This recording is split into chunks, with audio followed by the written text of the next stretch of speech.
Professor Simpson here, back for the last section of Chapter 6, Other Units for Solution Concentrations. As promised, as I wrapped up Section 3, where we focused on molarity, here in this last section, we're going to focus on some different relationships between the solution components. You'll see there we have the learning objectives. So in this particular section, we are going to talk about mass percent, volume percentage, mass volume percentage, and then finally some different units, parts per million, parts per billion, and show you a couple example problems of these types of concentrations, and then you'll be off to practice on your own. So a lot of the relationships here are going to feel similar to what we saw with molarity, but just different emphasis on those components again: solute, solvent, and then of course the overall solution. As I mentioned in the last section, really important to keep a close eye on your units here, and you'll see that as we work through some of these. So the first one is mass percent. You'll see there it's kind of part over whole times 100 to make it a percentage. So mass of the component over the mass of the solution. Now by component here, we most often mean solute. That's most often what we are most interested in when we talk about mass percentage. However, it is component, so it could be solvent. I have a couple example problems here to take a quick look at. The first one, 5-gram sample of spinal fluid contains 3.75 milligrams of glucose. What is the percent by mass of glucose? So now we're talking here about the component we're interested in is the glucose, which is in fact the solute. So the only thing here, the only wrinkle here that I have to be careful of, and I mentioned this off the top, always be mindful of your units. So I cannot divide 3.75 milligrams by 5.0 grams, but that's a simple enough conversion for us at this point. So my setup here would be 0.00375 grams of glucose over the 5.0 grams of our solution times 100 to make it that percentage, and I get a value of 0.075%. Okay, again, pretty straightforward. Just with all of these concentration values, be mindful of what aspects of the components are we referring to: solute, solvent, solution. Now, I threw this second one in here, this next example in here, because it has an interesting wrinkle that just wanted to make you aware of. So a bottle of time cleaner contains 135 grams of HCl and 775 grams of water. What is the percent mass, right? So again, we have our percent mass, which is component over mass of solution, and the actual value for the mass of solution is not given directly in this problem. As you can see, they give me the mass of the solute and the mass of the solvent. So I would have to add those two together to get the mass of my solution. Okay, now again, the mass of the HCl is 135 grams. Okay, so the math work here is again pretty straightforward, and you would get 14.8%. I just wanted to point this out because in this type of example, we get in a rush here, and I will see students say 135 grams divided by 775 grams. So clearly the 775 is not the mass of the solution, it's the mass of the solvent. So just be aware of the wording in the problem so that you do not make that mistake. Finally, as mass percentage goes, I want to show this problem here using a percentage to answer a different question. So as you can see here, they tell me a aqueous solution of 37.2% HCl and they tell me the density of this solution, and they want to know what mass of HCl is contained in a 0.500 liter solution. Okay, so as we've talked about before, when I see these complex units, that to me is an indication of a conversion factor. Same thing in that regards for percentages, a mass percentage in this case. That 37.2% HCl is telling me that this is 37.2 grams of HCl per 100 grams of solution.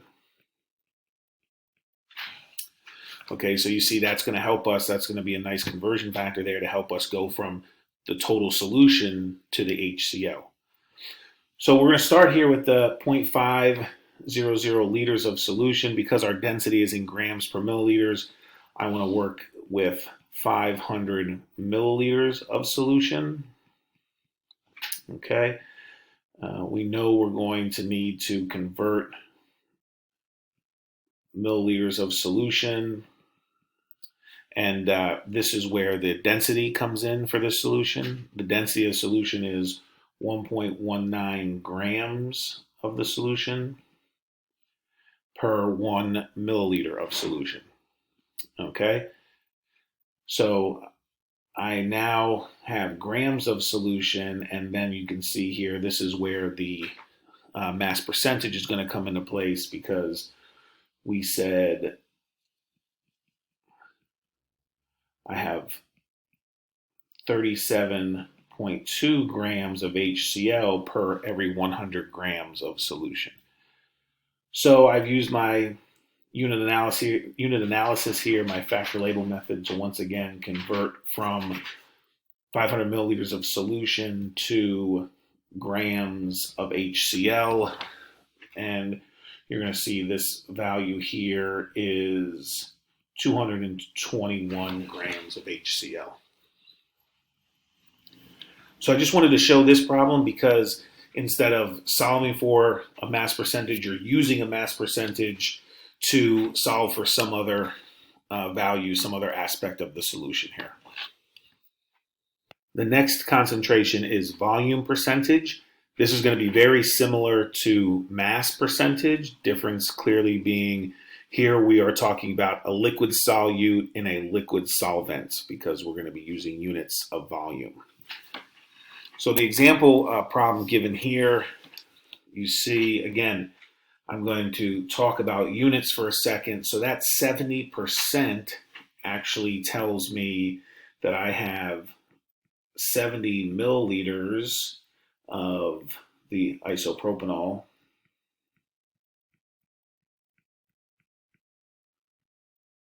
per 100 milliliters of solution. So that's what that percentage is telling me. You can see between that conversion factor and my density here,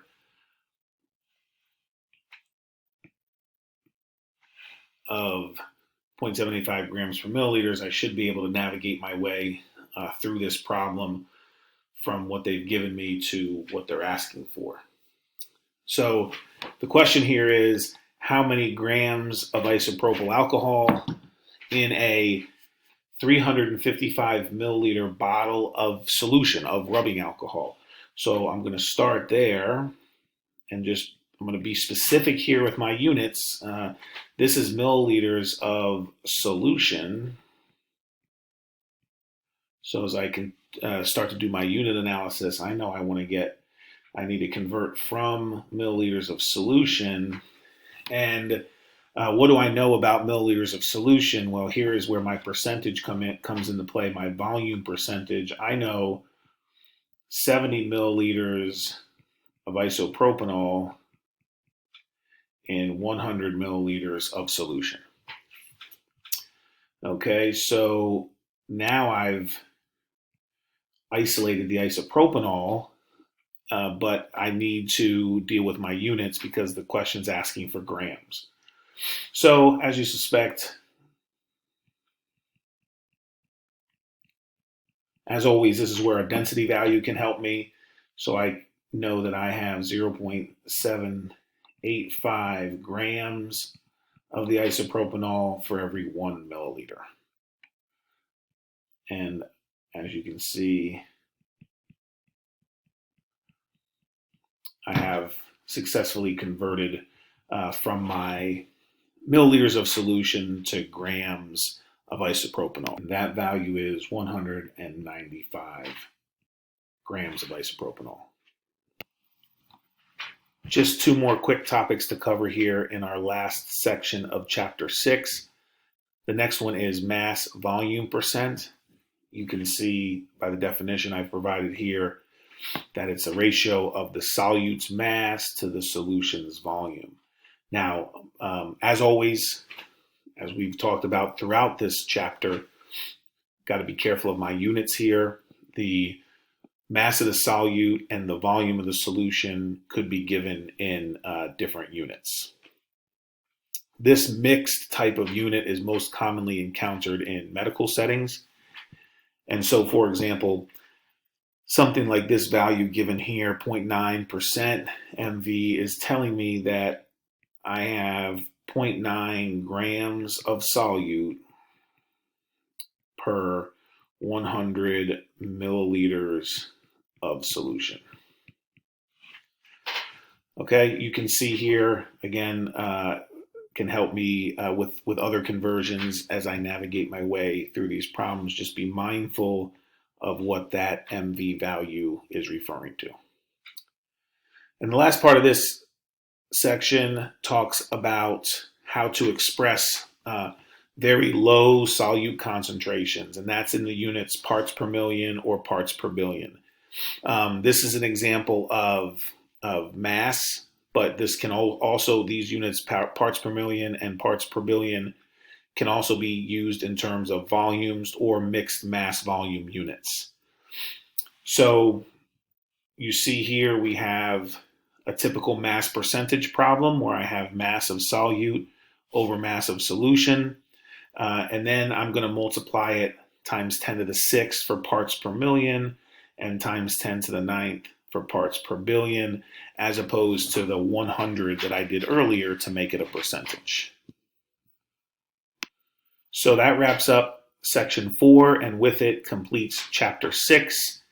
And now the only thing left to do is get in and attempt as many practice problems as you can through the homework and in-class work. It's really the only way to get really comfortable with these types of problems because of the possibilities you could have of conversions and relationships that go on.